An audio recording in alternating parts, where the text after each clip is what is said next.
మనం స్పందించకపోతే ఈ రోజు మన పిల్లలకు పాఠాలు చెప్పే టీచర్స్ అందరూ అక్కడ దీక్ష చేస్తుంటే ఈ రోజు ప్రభుత్వం కళ్ళు మూసుకొని ఉంటుంది. వాళ్ళు అవుట్ సోర్సింగ్ పేరుతో ఈ రోజు గిరిజన ప్రాంతంలో టీచర్స్ నియమించి కనీస వేతనం కూడా ఇవ్వట్లేదు. అందుకనే వాళ్ళు అక్కడ దీక్ష చేస్తున్నారు. ఇక్కడ మన పిల్లల భవిష్యత్తు పాడైపోతుంది. అందుకని ఈరోజు పేరెంట్స్ మీటింగ్ లో మీ అందరూ కూడా తెలియజేసాము. ఇప్పుడు పిల్లలకి పాఠాలు చెప్పకపోతే రేపు ఏ రకంగా ఈ పిల్లలు 10వ తరగతి పాస్ అవుతారు, అది మనం దృష్టిలో పెట్టుకొని ఖచ్చితంగా మనం రియాక్ట్ కావాలి. అందుకనే వచ్చే నెల 10వ తారీఖు మనం ఇక్కడ పేరెంట్స్ మీటింగ్ పెడితే అందరు స్పందించాలి. ఈ స్కూల్ మొత్తం గేట్ వేసి టీచర్స్ నియమించే వరకు మనం వదిలిపెట్టకూడదు.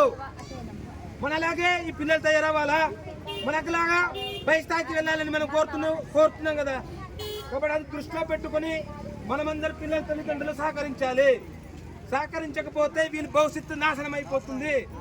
అది దృష్టిలో పెట్టుకొని మేము ఏదైతే పిలిపిస్తామో మీరు తక్షణమే రావాలి.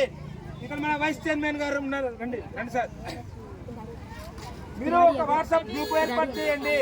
చేసిన తర్వాత ఈ నెల 10వ తారీఖున టీచర్స్ రాకపోతే మనం నెక్స్ట్ శనివారమో ఆదివారం ఇక్కడ రావాలి పేరెంట్స్ అందరూ.